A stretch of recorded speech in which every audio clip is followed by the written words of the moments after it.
that she asked me last week, which I said, oh, it's such a good question. Let me begin my class with it. But of course, I don't remember what the question was.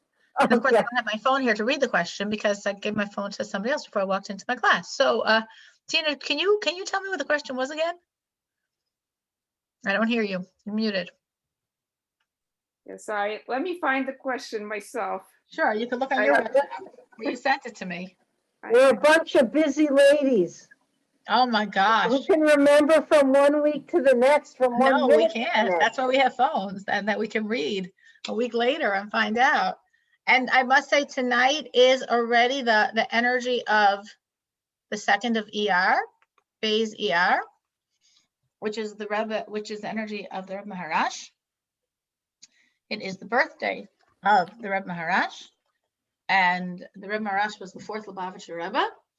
And his famous motto is Lechatchila Areber, which means initially we go over. The world says try to work around the problem. But if you really have no choice and there's nothing you can do, all right, go over it.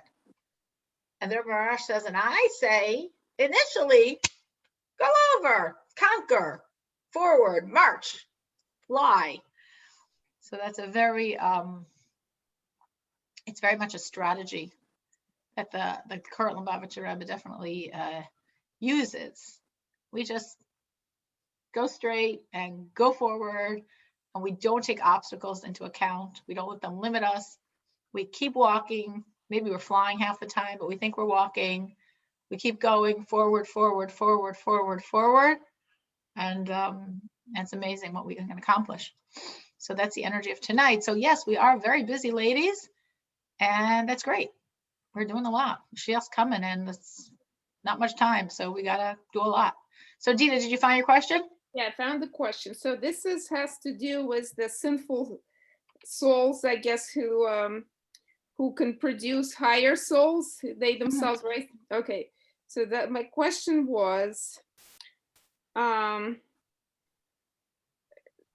so you gave an example, which I now can't recall how, from the Tanakh, but my example, my question was on like David HaMelech Yichus. That starts with Lot and his daughters, and on. So basically my question is, the sinful souls, are they capable to bring higher souls 3 or 4 or 5 generations later, which seems sometimes to be the case in the Tanakh, or vice versa? Can great people produce much lower souls, at least in the first generation? Okay, so I'm going to put myself. So let's remind, I understand what you're saying. Let's remind everyone of what we were discussing last week, which was the springboard for Dina's question. So last week we were discussing this to bring out the idea. This wasn't like like sometimes in class you get on a subject and you're like, how did we get here? The Alter Rebbe did this deliberately to bring up, to show this concept that even the lowest of the low of a soul is really enrooted in the highest of the high, the same as the highest and greatest soul. He says his like proof, so to speak, it's not exactly a proof, but like a corollary concept, is that sometimes very great souls come to very low souls, which expresses that even though these souls are currently so low, but really in their roots, they're rooted in the same great high stuff every other soul is. And that's why equal opportunity, every soul potentially could give birth to any soul. So that's what we were discussing at length last week, and we gave a lot of examples and we really fleshed out the concept. So based on that, Dina's saying, so does that relate to the idea of like the roots of King David, ultimately Mashiach's soul, going back to the Lot and his relationship with his daughters that produced Moab, that produced Rus, who was the great grandmother of David HaMelech? So yes and no. No in what we're talking about, yes in a very different way. Let me explain. The concept we discussed last week is specifically parents that are not so holy, but they're Jewish, which means they have a godly soul, at least the mother, can have a very holy child. A child that has, by definition, is a holy child because they have a very high soul.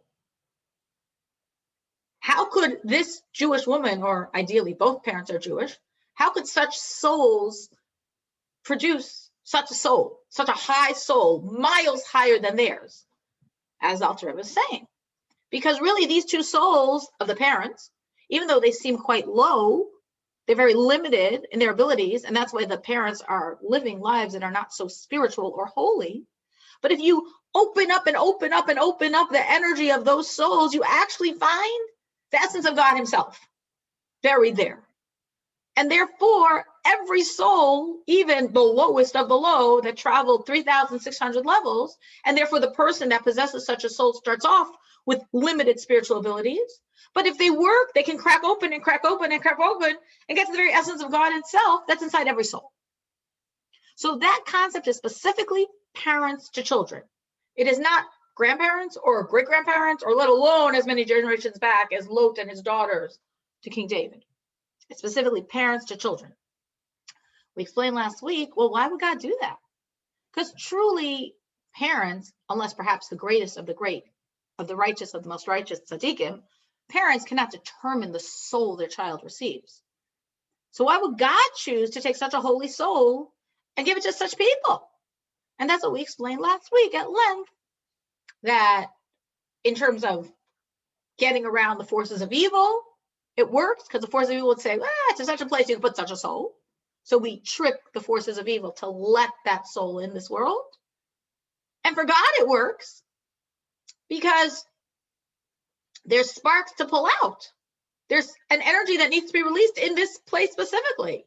And because it's such a low place, I need a very great soul to go in and pull them out and not get sucked in. And for the soul, it works because the soul's here on a journey. It's a journey for God, but everything's fair. So it's also a journey for that soul. So when that soul is sent to that place specifically, boy, her muscles, even though her muscles are so strong, they have to work, which therefore they're stretched, which therefore she's elevated. A lesser soul wouldn't be able to handle it. But if this soul was in an easier environment, there wouldn't be the same growth factor. So therefore it works on all levels. So that is specifically talking about from parents to children. Jewish parents, it's a legit situation, but how do they have such a soul? Not that they pulled down such a soul. None of us pull down the souls of our children. That's from God. We don't pull down their souls. But how do they have a relationship to such a soul when they themselves are so limited? Because inside their limited souls is limitless energy. And sometimes, literally, people, souls that are born, sometimes, like either a convert, or of course the soul was given through the conversion, or maybe a Jewish woman with a non-Jewish man in a very, very alien situation. There might be enormous sparks there that have to be extracted. And therefore very holy souls are put in such environments to be able to extract them. And a less intently godly soul wouldn't be able to handle the evil. But sometimes we see this in our world today.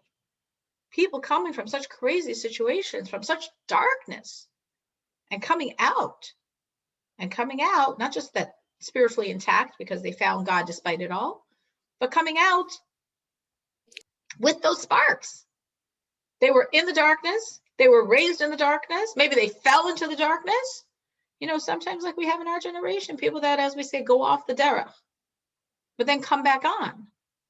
So maybe that whole journey of going off the derech and coming back on was to release that energy in those very foreign places these souls wander to. So what type of soul can do that? Only a really powerful soul can go into that darkness and get out of it. So we don't always understand God's plots. But on the other hand, to fully answer Gina's question, she raised this idea of Lot, and ultimately leading to King David. So the answer was no. Lot's evil did not create many, many, many generations later a descendant who's so godly in the way we were discussing last week. That's really parents to children. But you're right, Dina. It's a similar though different situation. The similarity of the situation is twofold. One, just as we said, like I'll give the example of Abraham. Now, I wish I gave last week. Now, obviously, Avram's parents weren't Jewish, so it's not the same concept of the souls. But Avram was one of the greatest souls of the ever walked this world. One of for sure the top, I don't know, 5 or so, 10. I mean, now who am I to know? But for sure from the top 10, maybe from the top 5. I don't know, top 7 for sure. And who were his parents? Very, very evil people. When he was born, at least. And why did such parents deserve such a child? They didn't. But that's the point. Because he was such a holy, holy, holy, holy, enormous light. To get this enormous light into this world, to get it past those forces of evil that would try to obstruct his entry into this world, we're sending him to Terach and Amislet. Oh, them? Okay, great, no problem. Let him go. We'll let it pass. So similar to that, because Dina spoke about Lot and his daughters, specifically in terms of King David is the beginning. King David is actually referred to as like the first Mashiach. And his descendant, King Mashiach, Melech HaMashiach, is the ultimate Mashiach. So King David is really opening up the whole line of Mashiach, the Redeemer's energy, until, of course, we have the ultimate Melech HaMashiach. As such, we're talking about the most enormous godly force in the world. And as such, there's a lot of obstruction on allowing that to enter this world.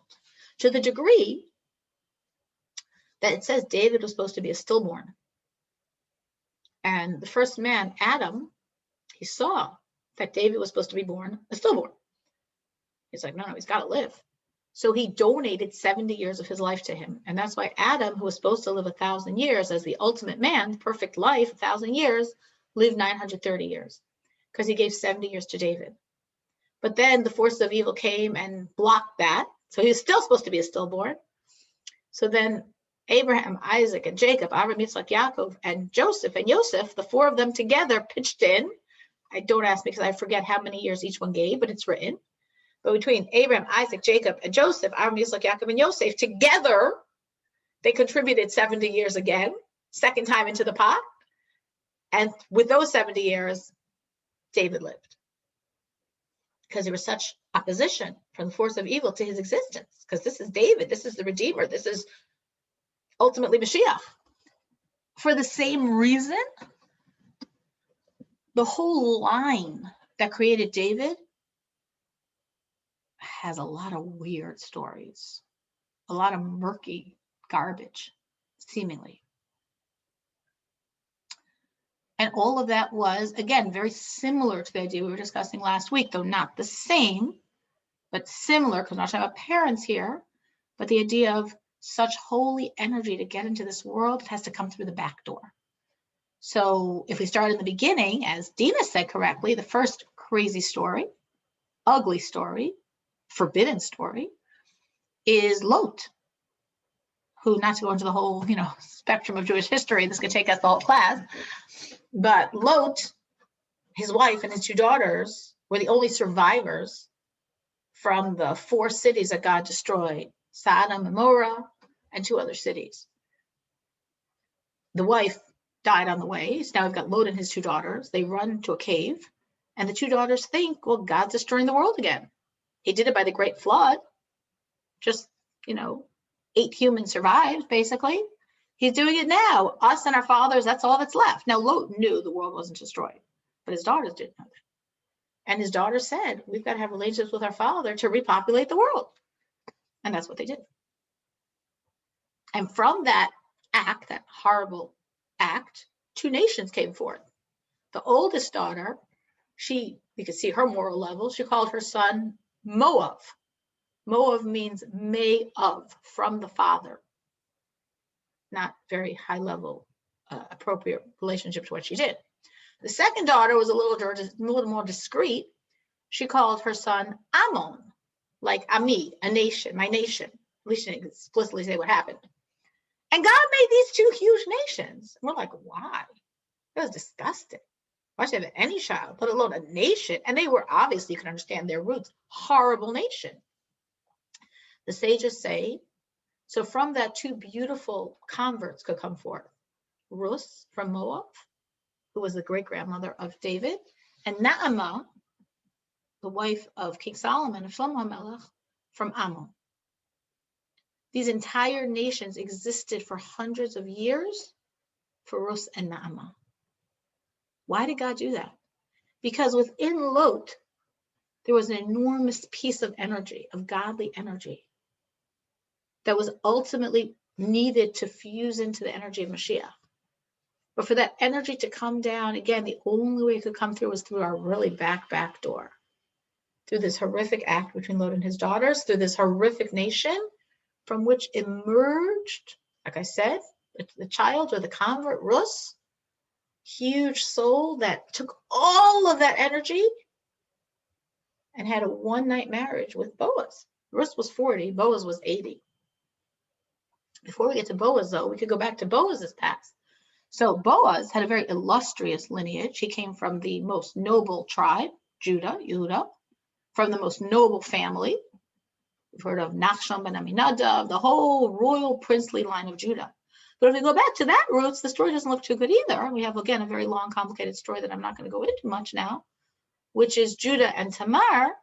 Now there it was actually kosher. It was actually legit, unlike what happened with Lot and his daughters. But it's really strange looking. And we're told for the same reason.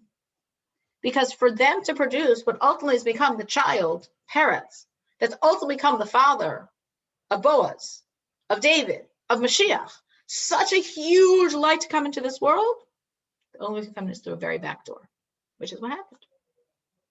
So we have this huge light that came in through the back door, and now from Yehuda and Tamar, through Peretz, through Chitzron, through Nachshon, all the way till Boaz, holding this huge light inside of him, and this huge light of Lot that went through generations of Moabites until we have Rus, and now we have Rus and Boaz.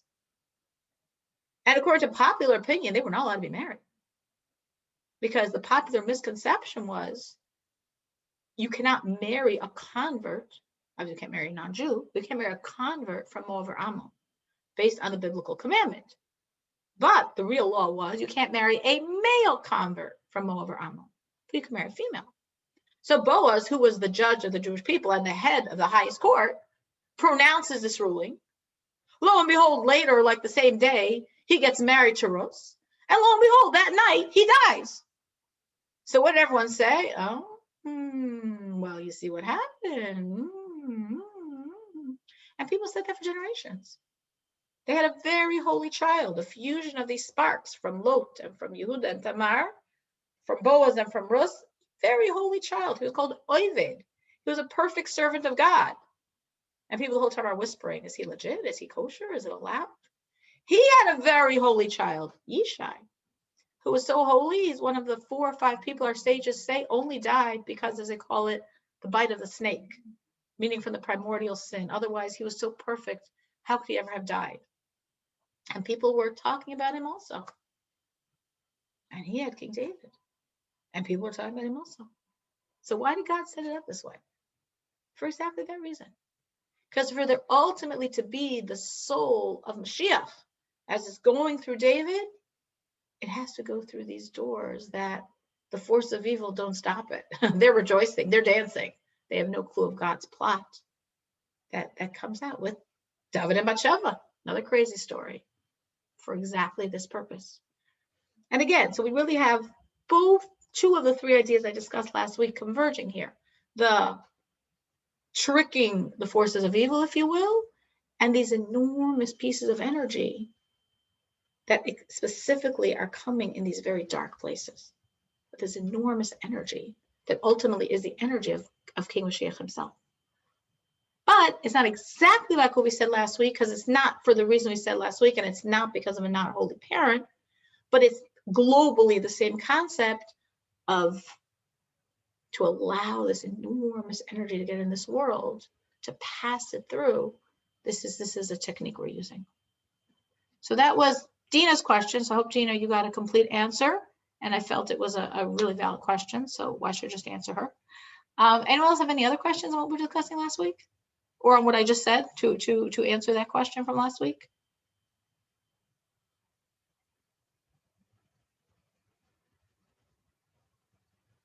Okay, so let's continue. But again, this idea, besides obviously being very relevant in terms of Mashiach, I think is very relevant nowadays on how we look at all these souls coming out from such darkness. I mean, how many people, we probably all know people that never even knew they were Jewish. Oh yeah, I have a little Jewish blood in me. I'm sure we've all met such people. Well, actually, you're 100% Jewish. That's your little Jewish blood. So why would God do that? Why would so many souls be in such darkness? To pull out that energy. Deliberate design, planted there to extract those sparks. And now it's coming Mashiach. So all these energies have to come out, have to be elevated. And that's why we see a lot of souls in very uncomfortable places, but with the power to get out and to release all that power latent in those places.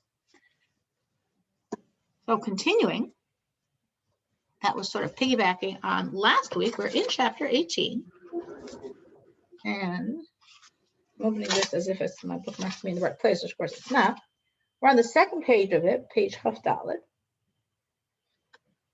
Until now, we said that in chapter 18 and 19, we want to fundamentally understand the natural love we all possess for God. And the forum, the technique the Alter Rebbe is using to teach us about the natural love is by answering 4 questions. We said we're going to do 2 in chapter 18 and 2 in chapter 19. So we began by saying in chapter 18, how do we inherit a love? And then we discussed the idea that we don't have to inherit a love, but we inherit a soul, and within the soul is the love. And how every soul, however low they are, as we've just been explaining extensively, really is rooted in the same roots of the highest soul. It goes back to the very essence of God himself. Every Jew, way to look at yourself, good way to look at everyone else. In the roots of my soul is the very essence of God. I'm far more valuable than I realize. And the roots of your soul is the very essence of God. You're far more valuable than I realize. So that was the first concept. The second concept, the second question we're going to answer here is, where in the soul is this love found? And the answer, which we sort of began giving at the end of the answer to the first question, is in the chachma of our soul. So let me explain a little bit what we mean by that, and then we'll read inside. And we'll understand why it's significant. So God uses 10 powers to express his energies, what we call in Kabbalistic language, the spheros, the divine attributes. They're 10, 3 intellectual, 7 emotional. As a mirror image of that, embedded in every Jewish soul, there are 10 powers. At every level of soul, we possess 5 levels of our godly soul. At every level, there are 10 powers, like God's, 3 intellectual and 7 emotional, like God's, with the exact same names as God's, because we're a mirror image of God. The highest of God's powers, which is the highest of my powers, is called chachma, which is usually translated as wisdom, which is a horrible translation, but what can you do? I translate it as seminal wisdom, which isn't much better. What I mean by seminal wisdom is chachma is not really wisdom. Chachma is not intellect. The next power, which is called bina, which we translate correctly as understanding, is intellect. Chachma is the antecedent to intellect. It's the roots from which intellect comes. But chachma is actually much more than the roots of intellect. Though we could develop at length that concept, when we speak of chachma, the roots, and bina, the intellect, as 2 great friends that can never be separated. Chachma is the creative flash, and bina is channeling the flash. Chachma is like the dot, and bina is the line. Chachma is like the spring, and bina is the river. Chachma is electricity, is the flash of lightning, and bina is the channeling of that electricity. So we understand chachma as the roots from which will develop the thought of bina. But chachma, as I said, is much more than that, because that's the lower dimension of chachma. The higher dimension of chachma is not the roots of intellect, but actually an upward movement of absolute abnegation to God. It's almost like I envision Chachma as like having two ends. The higher end is this upward movement, striving to be completely subsumed in God. And the lower end is this downward movement, the roots from which will flow intellect. But the upward movement, sorry. I just wanted to ask you, can you compare also Chachma and Bina to Iris and Kalim? Iris and Kalim. That's not a bad comparison. I never saw it, but it's sort of, meaning you say Chachma is the R and Bina is the Kali for the R. So in a sense, yes. The reason why it's not a perfect mashal is because Bina is like the development of Chachma. So the Kali doesn't develop the R, but the Kali is holding the R. So from that way, yeah, it's a good mashal. And the way also you're describing Chachma has a lot to do with Malchus. Absolutely. Chachma and Malchus are probably the two most significant spheros in different ways. But Malchus is also abnegation, Kabbalah's all, and therefore all the creative energies flow through it. It's the earth, and yet everything flowers from it. So you're right. I just want to please just translate all the Hebrew words. Sure. Can you remind me which Hebrew words I just said? Okay, so the terms, Chachma, Caleb, sure, are, I try, and I'm so glad that you stopped me because I forgot. I try to remember, but I guess I forget sometimes. R means light, Kali means vessel. So what Yehudis was referring to was really a Hasidic concept. We don't mean lights and vessels like on planet Earth. We really mean God's energy. So God has lights. Now, lights that are diffused aren't very effective. To be a functional light, it needs to be contained in something. What can contain light? A vessel. Well, what's a vessel? A vessel is actually constricted light. So the light's in the vessel. So Yehudis was saying, is a light in the vessel like this seminal wisdom Chachma in the next level, Bina, which means understanding. And I said, in a sense, yes, because it's holding it like Bina, understanding, holds the energy of Chachma, of seminal wisdom. But in a sense, no, because understanding doesn't just hold the roots, the antecedents, it develops it. Like all of those parables I was throwing out probably too quickly.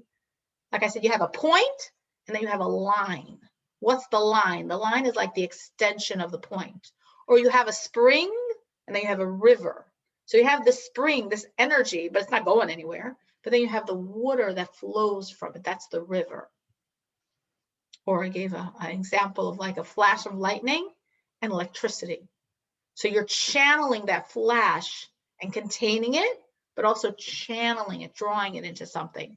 That's the relationship between seminal wisdom and what we might call wisdom, or what's Kabbalistically called Bina, which means understanding, which is all the intellectual processes.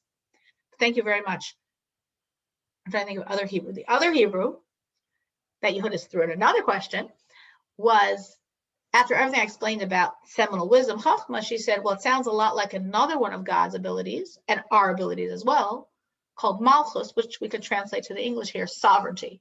Because in the Hebrew and English, it's not really sovereignty, but whatever, it's the term we use for it. And she's right. There's a lot of commonalities. It's interesting because seminal wisdom, Chachma, is the highest of the 10 powers, and Malchus, sovereignty, is the lowest. The two ends are both very significant. And they do have similarities, very strong similarities, so they're very different. But we're talking here about the seminal wisdom, the Chachma, and I'm saying it has two aspects. It has this bending down to be the roots that will be developed in understanding.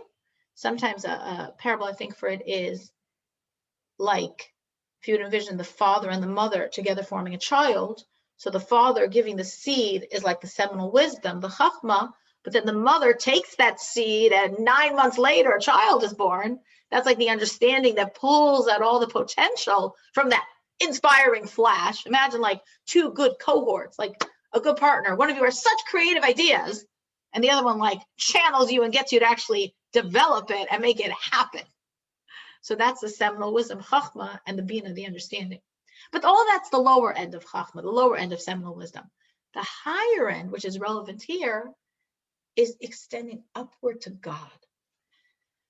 Now, why is Chachma, seminal wisdom, over any other of God's attributes, that which extends upward to contain him the most? Because it has the least parameters. Meaning, God is God. He's really big. He's actually infinitely big. He's actually huge. He's infinite. So where does he fit? Where you make a lot of space for him. Think of it in ourselves. The more I take up space, I mean, I want God in my life. I want his blessings in my life. I want his presence in my life. But if I take up a lot of space, I'm not giving him much room. So even in my godly attributes, if they're all defined, if they're boxes, if they're firm lines, I'm not giving God too much wiggle room. He's there, squashed in between the lines.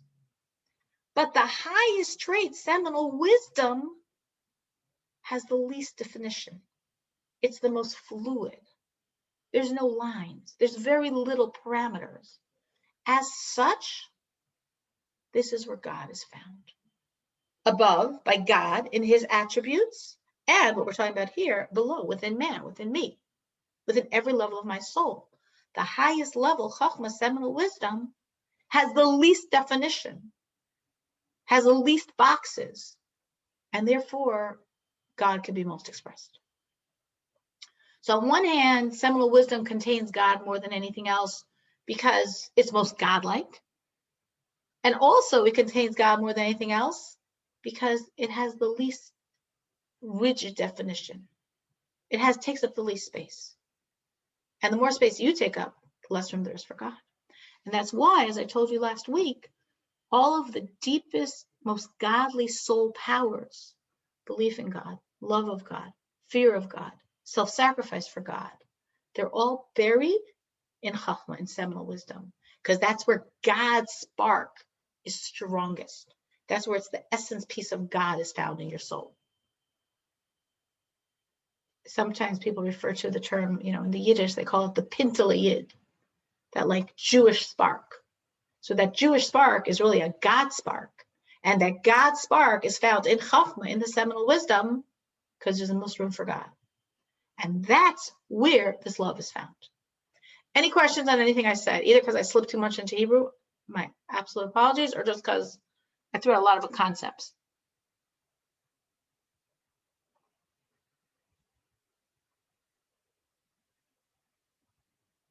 So in the Hebrew, seminal wisdom is called Chachma. So this is only going to be beneficial in the Hebrew, my apologies. But if we split that word Chachma in half, and we have 4 letters, it's a 4-letter word. We have 2 letters and 2 letters. The first 2 letters are the Ches and the Chav, and the last 2 letters are Mem and Hey. Chachma. I now split it into 2 2-letter syllables. The first 2 letters, if I switch around the order, I get the word Koyach, which means power. The second 2 letters, if I read it straight, it's Ma, which means what. So Chachma split into Koyach and Ma means in the English, the power like of what was that? Which is usually understood as like, oh, that's that flash we were talking about. That, this seminal wisdom is a flash. Here it is, there's gone. With saying like, what was that? I don't know. That's why I need the next level, Bina, understanding, to grab it, channel it, and contain it. Imagine like in the middle of the night, you wake up with this great idea. And the next morning, you totally forgot it. You just remember you had a great idea in your sleep, but you don't know what it was. So some people can sleep with a little notepad and pen next to their bed or a phone to write down their great idea so the next morning they can do something about it. So that's Chachma. It's the flash that was like so great, but here, and what was that? And that's normally how we understand the meaning of that concept. Chachma, seminal wisdom, koach ma, the flash, the power that I say, what was that? But on a deeper level, that koach ma, the power that I say, what was that, is actually alluding to these 2 levels within seminal wisdom. In her lower level, she's a power. She's a force. She's the antecedent of knowledge. In her higher level, she's just an open question mark. She's just what? No answers, no definitions, no lines, just complete openness, which is why she's the space where God's found. And in that space is invested the natural love every one of us has for God. So with all that background, let me read a little to talk about this. So if you're looking inside, we're on page Chafdalet on the 3rd line. And if you're looking in a Lessons in Tanya in English, we are right up to either the 1st or the 9th of Shvat, whichever year you're following there. So Chachma, seminal wisdom, is the source of intellect. But she's not intellect. She's beyond intellect. She's the source of it. As I'm saying, a lot of people mistranslate Chachma, because Chachma in the Hebrew means wisdom. They say, oh, Chachma, it's the highest intellectual faculty, it's wisdom. No, it's the source of wisdom. In other words, being wisdom wouldn't cut it for why in there is found my love of God. It's not wisdom. It's not intellect. It's the source from which will come intellect. So intellect, that's understanding, that's grasping, that's conceptual, that's intellectual. That's not what we're talking about. Seminal wisdom is beyond understanding. She's actually the source of understanding, which is why we give her the name Chachma, which means intellect, meaning the source of intellect. And this is what we mean by the word Chachma. So why are we calling this thing wisdom if she's not wisdom? Why are we calling her Chachma wisdom if she's not wisdom? Because I could break up the word wisdom and find here what it really means. As I was just explaining, if you take the word Chachma and split it into two, you get Koyach, Ma, the power that we say, what was that? Ma, a question mark, means I didn't understand it. It's not something graspable. It's not something that I'm containing in my brain, like, oh, I got it. No, you can't say that about seminal wisdom. If you got it, it's no longer seminal wisdom. It translated, got digested, got chewed down to something much smaller, and became wisdom. And that's why God is found in this power that you can't understand. Meaning, if Chachma was small enough for you to understand it, it's too small to contain God. Actually, seminal wisdom is very similar to God. Why? Because no thought grasps him either. So we're giving now a second reason, beyond what I told you before, why God is specifically found in seminal wisdom and Chachma. I said he's found there because there's the most space for him. Because since it's not understood, there's no lines, there's no definitions, there's no parameters. It's like whenever you describe something, by definition, the description is a limitation. It's like if someone calls you for a reference and you say, oh, they're a very kind person. I guess that means you're not too smart. Oh, they're a very smart person. I guess that means you're not such a people person. You know, anything we say, even though it's incredibly positive, is creating a line exclusive of everything else. So the more you understand something, the more you can discuss it, the more you can draw very strong lines, the boxier and smaller you made it. So Chachma doesn't have that problem. Seminal wisdom doesn't have that problem. We don't understand it. It's a power that we say, what was that? I don't know what it was. It's a question mark. It was a flash. It's gone. If I already understand it, it's not seminal wisdom anymore. It's another level. So since it's no lines, there's the most room for God. And also the Rebbe is saying, since it's not understood, it's the most God-like. Because God is in essence beyond understanding. And seminal wisdom is in essence beyond understanding. So God's most at home there because it's most like him. So for these two reasons, within seminal wisdom is that piece of God. And from that piece of God comes our essence love, as well as fear, as well as belief, as well as self-sacrifice. They're all expressions of God himself as he is invested in our soul. Now, a person could say, that was interesting. I mean, it's not exactly relevant or practical, but it's interesting. Thora says, no, this is very relevant and practical. Why is this relevant and practical? Because if you would view God the power of God, the power of love, as being within the highest intellectual part of your soul, then you're sort of limiting a relationship to God to people that are using that faculty, to the brainy intellectual people out there, of which there are many. People that are really learned about God, people that are very intelligent. Okay, so those are the people that can have a real relationship with him, because within that highest, most intellectual part of soul is God himself, is the belief in God, is the love of God. So therein God is found. So the more intellectual you are, the more knowledgeable you are, the more you can access this God piece.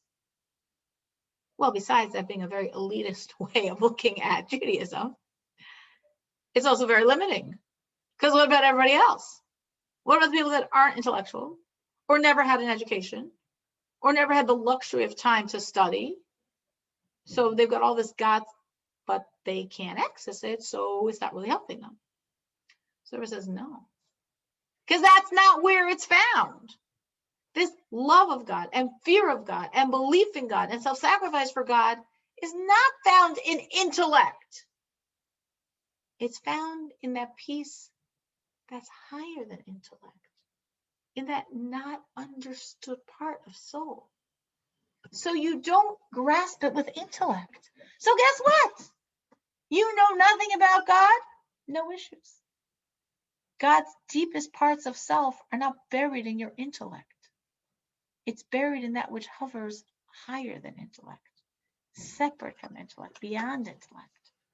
And therefore, the Rebbe says, V'lachen kol Yisrael, and therefore every Jew, afilu, no insult intended, but afilu hanashim v'amei haaretz, even the women, because in those days, of course, women generally didn't get a good education, and the ignorant people that, of course, have no education, and in the times that this was written, there were a lot of absolutely ignorant people to a degree that probably doesn't exist today. Absolutely ignorant people.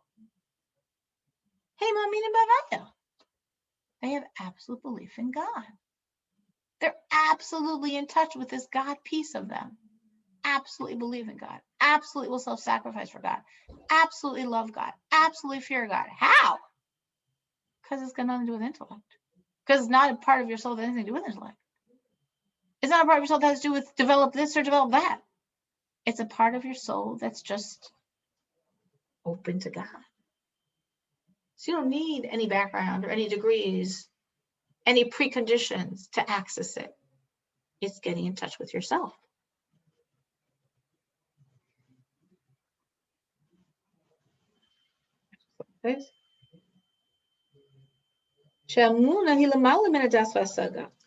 So people that are completely ignorant can have absolute belief in God, because belief has nothing to do with knowledge. Belief is actually beyond knowledge. As the verse says, says a fool will believe, a clever person will understand. So that's an interesting quote.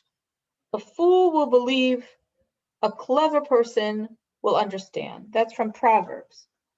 So you think you want to be the clever person that understands. A fool believes.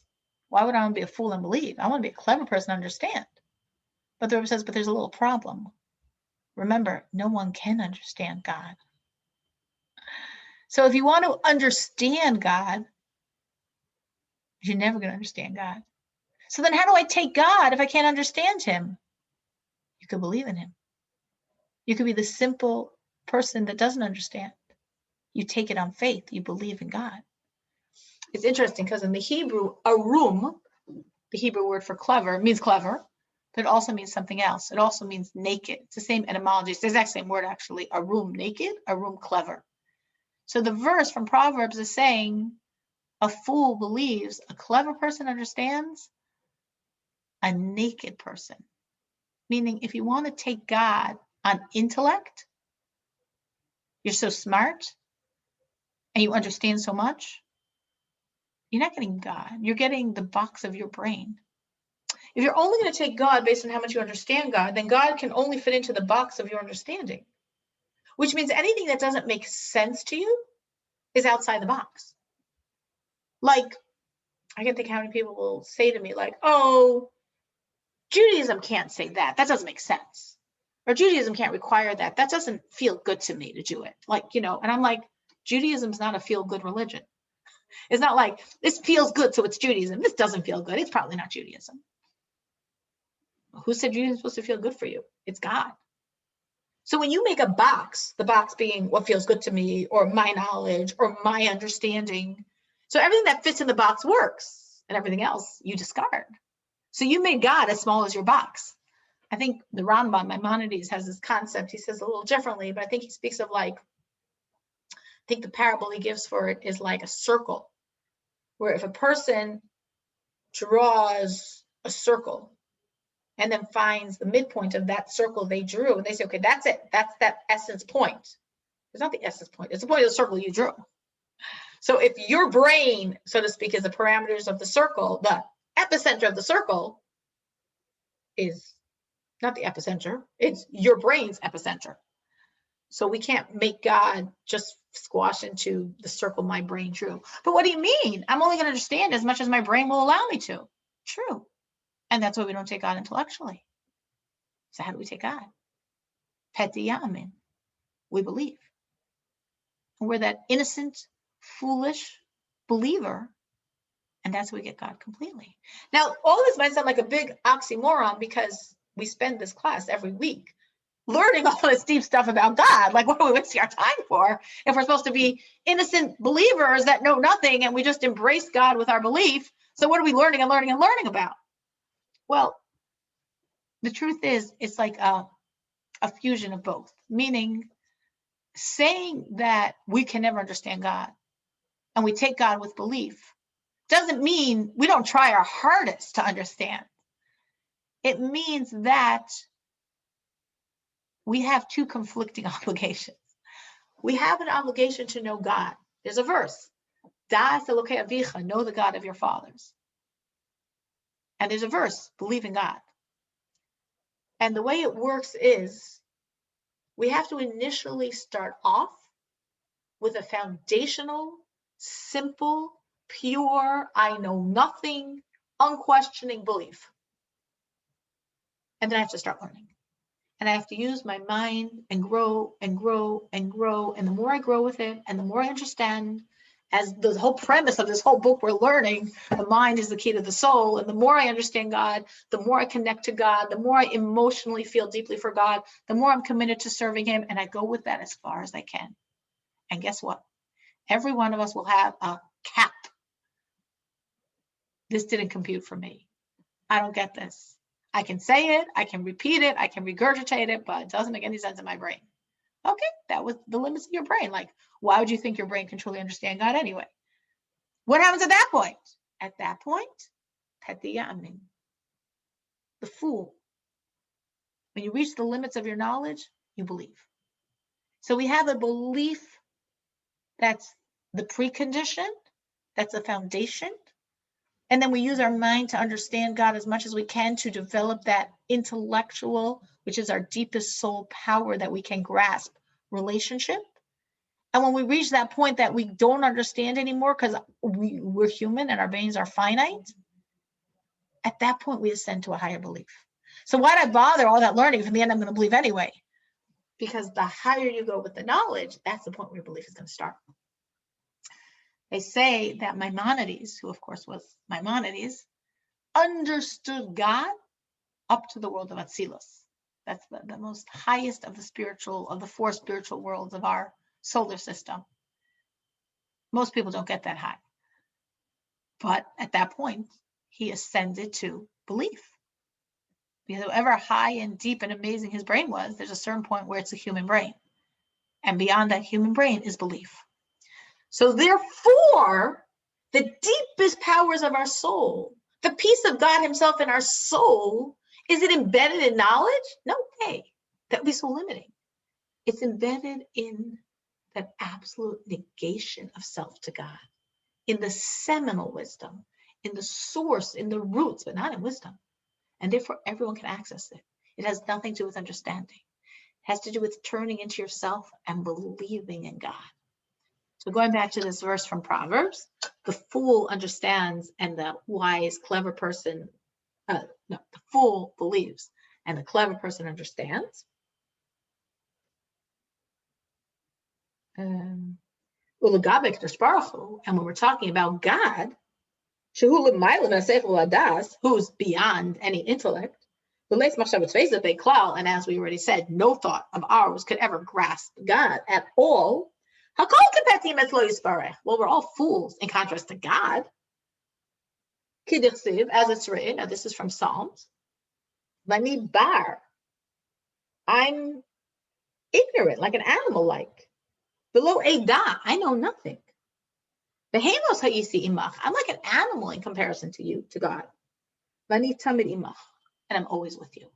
Meaning what King David is saying here, obviously King David had a very, very developed mind and had a tremendous awareness intellectually of God. But in the end of the day, after all of his intellectual understanding, he said, bottom line, me compared to God, I'm like an animal. And when I accept that, guess what? I'm always with you. If I'm thinking I'm a man and I'm thinking I'm so smart, so I'm not always with God, because I'm only with God as much as my mind can jive with God. But where my mind and God don't converge anymore, I'm not with you anymore because I don't understand. I was with God till I, chas v'shalom, God forbid, went through this tragedy, and then like it didn't make any sense anymore. So that's it. There's a this famous story from the Holocaust that they actually made into a movie about when inmates in Auschwitz put God on trial for genocide. I mean, what, it's the Nazis, it's the Germans, I mean, everything's God. And there was a movie that was made based on this true incident that happened. And one of the survivors of Auschwitz, who was actually part of the trial, he was one of the jury members, he was speaking to a Chabad rabbi in Florida, Rabbi Lifshitz, when the movie came out, and he said, oh, he actually was there and he experienced it. And Rabbi Lifshitz said, so did you like the movie? Like, did you appreciate it? He said it was very different in Auschwitz than in the movie, because there's one important point they didn't include. After we put God on trial and we found him guilty of genocide, and we said he's guilty and he's guilty and he's guilty, then we say, you know what we have to do now? We have to go daven. We have to go pray. Meaning, our minds say this makes zero sense. It does make zero sense. Our minds say this is inconceivable that God, a God of love, a God of kindness, is doing this. It is inconceivable. So what do we do at that point? At that point, we just believe. We just daven. We just turn to God for compassion. Is anything computing in my brain? No. So why don't I just throw God to the trash? Because I'm a Jew. Because my relationship to God isn't that it makes sense. My relationship to God is far less limiting than that. My relationship to God is about belief. And that's why, as the Alter Rebbe will say, and we're going to stop here because we're already over time, but that's why there's a very big difference historically between Judaism and any other religion. Because in all religions and belief systems, people have died for their beliefs. In World War II, the kamikaze pilots, suicide missions for their belief of whatever heaven they thought they were gaining. Arab terrorists today, I don't know how many beautiful women they think they're gaining in their afterlife, but they're blowing themselves up for their belief system. The early Christians and the lions. So dying for your belief is not a uniquely Jewish experience. But what's uniquely Jewish is people that didn't necessarily live for their beliefs die for their beliefs. And this is the reason why. Because a belief in God is rooted in the soul in a place that has nothing to do with development, intellect, understanding, knowledge. It has nothing to do with my background. It has nothing to do with how many, scalps are on my belt, so to speak, how many good deeds I've acquired. It's in that deep, deep, deep enrooted place of just belief. And therefore, anyone can access it. And therefore, historically, unfortunately, as we said, in the Middle Ages, the world was washed in the blood of the Jews. And that wasn't only the most holy blood that was washing the world, it was just Jewish blood. Because in a Jew, that belief is beyond anything we've developed. It's the core of the Jewish reality. And as such, is something every one of us can access and does. So we will stop at this point. We'll develop that more next week. Emir Hashem. Any questions on anything I've said so far?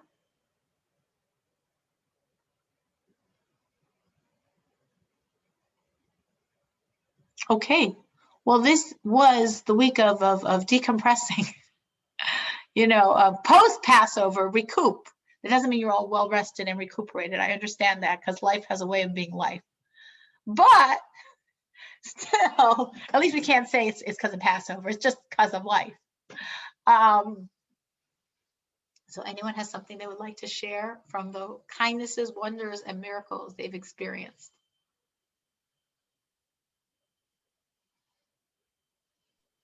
I have something I could share. I'm just trying how to make it short and to the point. So I have to condense a lot of details. But anyway, the story goes, the Hashgacha Pratis, it's totally Hashgacha Pratis, and it's very miraculous. So it was a couple of years back. My daughter Gula I was her doula, and she went into premature labor on the first day of Yom Tov. It was 2-day Yom Tov. And so went with her to the hospital, and it was under control, and they said, okay, you can go home.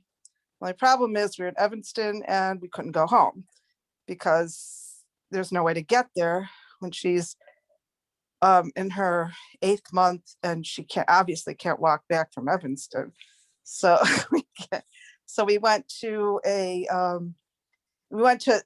shout out for Aaron Wolf's hospitality house. We went there for overnight. I told the kids, okay, I'm just going to, and they couldn't give us a wheelchair. They said they couldn't do that in the hospital. So I just said, I'm going to go back because I have to get back for Hinda. So in the morning, I'm going to walk back myself. But when I woke up in the morning, I realized, oh my gosh, I can't walk back. There's Yisker. I have to go for Yisker. So I walked over to the Chabad house to go for Yisker in Evanston. And the Chabad house was closed. And sitting on the porch was this wheelchair. So I went to the Chabad house. No, I saw someone walking and they had a different location for Yom Tov. So I went there and I asked the Rebbitzin, we found out who it belonged to. And I guess it belonged to someone's father who was, and after they kind of abandoned it by the Chabad house, and they gave us permission to take it. So we took the wheelchair and we were able to get Gula back for Yom Tov, the second day Yom Tov. Anyway, that was the beginning of the story. And then I'm going to fast forward to this year, which is, so we were having our Seder with our son Maishi, and it's, I don't know, maybe a 15-minute walk, something like that. Kind of close to Pratt, and from my house, it's about 15-minute walk, which is not bad, but for him to, after Seder, could be very difficult. So anyway, my son Maishi said, his wife is very concerned because their house is cram-packed with all their guests from her family. There's no way that Hinda can sleep over. So do we have a backup plan for her? And I saw that wheelchair by the garbage. I said, I don't know, Gula's throwing out that wheelchair. So why don't you just take it home with you? And if we need it, we'll use it. And anyway, the first night she was okay. The second night, she couldn't walk back at 3 a.m, but the wheelchair was there and she was able to go back with that and get home. Anyway, I really felt like, I don't know who the neshama of this person is whose wheelchair that rescued us twice, but I was just wondering if a person, after, you know, his time in this world, and he's helping out other Yidden like this, that he has a schus in helping us, and we don't even know who he is. He didn't even know who we were. But anyway, that was the small Hashgacha Pratis miracle. This wheelchair saved us twice. Very beautiful. Yeah. Of course it is. It's an amazing thing that, I mean, that's the whole thing. When you do something, a person's deeds live on past them. If you wrote an inspiring piece of poetry, someone reads it, that you don't know the author is not known and they don't know it was you, but your words, your story, your music, your art, whatever it is, help the other person, of course. Absolutely. So it's definitely a strong help for this neshama, wherever that neshama is. It absolutely is, and that's beautiful. My husband had this once. He was like, it was very early in the morning. It's a different story, but it was very early in the morning. And he was just, I think he had to call someone. I don't remember why. He was like flipping through the back of like a tzach book, like a phone book, Jewish phone book. And it was like an advertisement for monuments. And I don't know why, but he was reading the monument. And he realized the date that this person in this ad passed away was that day that he was reading it. And he was like, oh my gosh, like, look at the hand of God here. Today of all days, who reads the inscription on the tombstone in an ad for tombstones? He felt for sure this is God saying, here's a soul, it's their yard site. And maybe there's no one doing anything for them. So right away, my husband, he learned, whatever he said, Shnayas, gave staka, whatever he did to help this soul that he, got put in his face. This is this person's yard site today. So yeah, for sure. Thank you. That was really beautiful. Anyone else have something they'd like to share?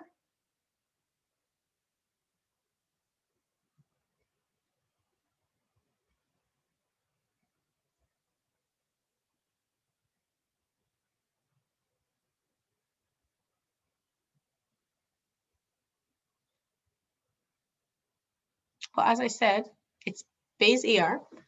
It's the birthday of the fourth Lubavitcher Rebbe, the Rebbe Harash, whose motto, whose energy is go above. Don't look at obstacles. Don't be deterred by obstacles. Don't notice obstacles. Just forward, above. So that's definitely, if any of us have any obstacles in our life, things that limit us, things that we like get stuck on, this is definitely the time to just, like they say about the Rebbe, that this was in the early years, in the early 50s, and they would, I think they were going, they were going for Tashlich. It was Rosh Hashanah time. They're going for Tashlich, where you need a body of water, and they would go for water in the park there, whatever it is, Prospect Park, and the gates were locked. And, the Rebbe went with, all the Hasidim following them. They marched to the park, and the gates are locked. So we're stuck. We go back home. No, the Rebbe looked at the gates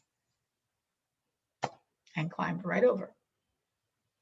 And once he did that, well, everyone else sort of figured out a way to climb right over as well. And it's just like, that's it. We don't let anything stop us. Just know what the goal is. Keep your eyes on the goal, and all these things that inhibit us because I can't, and I don't have the ability, and it's never happened yet, and whatever, all the junk that we tell ourselves that limits us, this is the day to just go forward and achieve.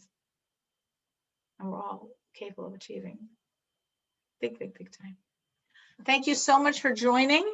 Oh, I'm sorry, I actually have the book and I didn't look at it. I mean, it's the week of Tazria Mitzora, which is incredibly Mashiach talk of the Rebbe of 1991. So they probably quoted like pages and pages from this book. I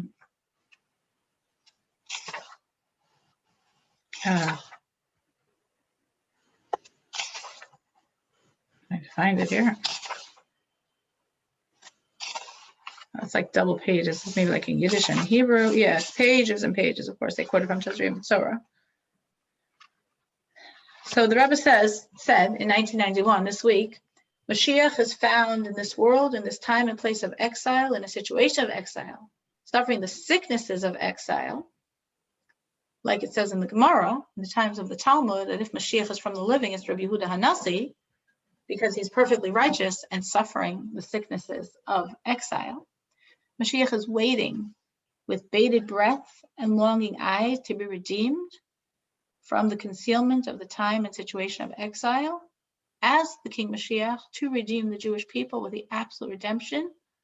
There's no exile following it, like the Rambam rules that a king will come forth from the house of David. And there in the Gemara, when it's discussing this concept of Mashiach, it says that the students of Shiloh said, Shiloh is the name of Mashiach. And then they brought a verse to prove it, Ad Kievo Shiloh. The students of Yanai said Yinon is the name of Mashiach because Yinon and Yanai is the same name, and they brought a verse to prove it. The students of Hanina said Hanina is the name of Mashiach, and they brought a verse to prove it. In the Talmud, it says the verse. I'm just doing this a little quickly. And some say Menachem ben Chizkiah is the name of Mashiach, and there's also, they brought a verse to prove that. So the Rebbe is quoting here in the Gemara, the times of the Gemara, at one time, in Bavel, Babylonia, there were 4 different main yeshivas with 4 different heads of yeshiva. Shiloh, Yanai, Chizkiah, Menachem. And each of those yeshivas, the students promoted that their teacher, their Rebbe, the head of their yeshiva, he was the Mashiach of the generation. Interesting, the Rebbe's father explains that these 4 names, Shiloh, Yanai, Chizkiah, Mashiach, actually spell out the word Mashiach. Menachem, Shiloh, Yanai, and Chizkiah, Mem Shin Yud Ches, Mashiach. Because truly all 4 of them were Mashiach. They were all right. They were all different aspects of Mashiach. If Mashiach had come then, only one would have emerged as the one with the crown on his head, whichever aspect was most necessary or dominant for then. But all 4 of them truly had a piece of Mashiach in them.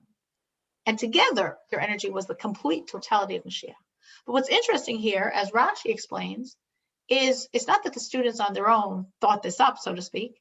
They were actually quoting what their teacher taught them, that his name is Mashiach. So what was the function of the students? To spread the message. So then the Rebbe continues, that was the Gemara, and then the Rebbe says that we Hasidim followed suit. The same way these 4 groups of students looked at their leader as Mashiach and spread that their leader was Mashiach. So we do the same thing in terms of our Rebbeim, and especially our leader, the Rebbe Rayatz, meaning, of course, we look at the Rebbe as the leader of our generation, and the Rebbe looks at his Rebbe, the Rebbe Rayatz, as the leader of the generation. So what are we supposed to do? Well, what were the 2 names of the Rebbe Rayatz? Yosef and Yitzchak. So Yosef is the name of Mashiach, and the Rebbe brought a pasuk to prove that Yosef is the name of Mashiach, and Yitzchak is the name of Mashiach. And the Rebbe brought a pasuk to prove that Yitzchak is the name of Mashiach. It's very interesting. From this talk, which was in 1991, whenever afterwards, I mean, I shouldn't say every time, because maybe it was 95% of the time, but almost every time for sure, that I can remember, whenever the Rebbe would mention the Rebbe Rayatz, his father-in-law and predecessor, he would always refer to him as the Mashiach of the generation, saying just as in the times of the Talmud, the students said their leader is Mashiach, we got to do the same thing and say our leader is Mashiach. This is a very, very strong piece taught by the Rebbe of how we're supposed to look at the Rebbe and supposed to spread to others. That's the Rebbe's point that the Talmud is saying. It's not that the students believed in their heart of hearts that their leader was Mashiach. The students taught that their leader was Mashiach. And then this talk goes on, and quoting the Pirkei Avos, which was chapter 2 of this week, as this week is chapter 2 of Pirkei Avos, Ethics of the Fathers, where Rabbi Yehuda Hanasi says, what is a straight path that man should pick for himself? And the Rebbe says, that's a funny question. I mean, we know the straight path is serving God, Torah, commandments. So that's not what he means. He means, what is the straightest, easiest, fastest road to bring Mashiach? There's lots of roads in Torah to bring Mashiach, but let's be Americans, let's be efficient. What's the fastest, easiest way to do it? And the answer, which it says in the Ethics of the Father, Tiferes, which the Rebbe explains, means beauty, means Torah. The fastest way to bring Mashiach is learning Torah about Mashiach. So the more we learn about Mashiach, the more we expediently, quickly actually bring the coming of Mashiach. There's much, much more. It's an amazing, amazing talk, but that's just a little taste of it for now. So we should see it. We've been learning Torah about Mashiach for an awfully long time. Amen. We should definitely have done more and more and more than we ever dreamed when the Rebbe said this in 1991. We will be doing to bring Mashiach. So I think Hashem should take it, accept it, know we've done our part completely, and we should see the complete Amen. revelation of Mashiach now. Amen. Thank you very, very much. Thank you. I just want to make a little shout out to Lisa because I wasn't able to make the last week's class and she gave me a beautiful overview of it. And I was able to like, feel like Wow. I felt like I had, when you were You were speaking there. about, yeah. Okay. So I just want to say that. Oh, thank you. Awesome. We Lisa, have a did you great take teacher. notes or you just remembered? Oh gosh, no, I don't remember. I take notes Okay. and you're a great teacher, so it's easy to take notes. So thank you. Amazing. That's the best thing. When your students become teachers, you know something's happening right. Thanks, Pramila. Thank you. Thank you. Thank you everyone for coming. We are still very Pesach trained. So thank you everyone for coming. Yeah, I fell asleep a little, sorry. Your snoring didn't bother us. Sorry, you were on mute. You're fine. Hi. Next week will be better. Yes, It's good already. We just need Mashiach. we need Michelle. Don't forget to count the Omer. That's right. Thank you, That's a great Daddy. way to bring it. You know what? You know how Thank you. you know what my way of remembering? You know the CRC book?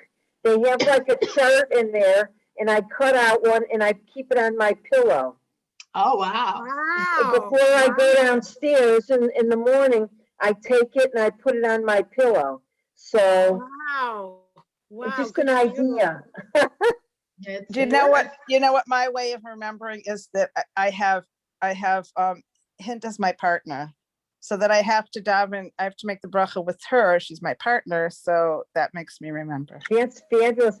And I get reminders from my son-in-law at Chaim at night and during the day if you forgot. And I get a few others also, so.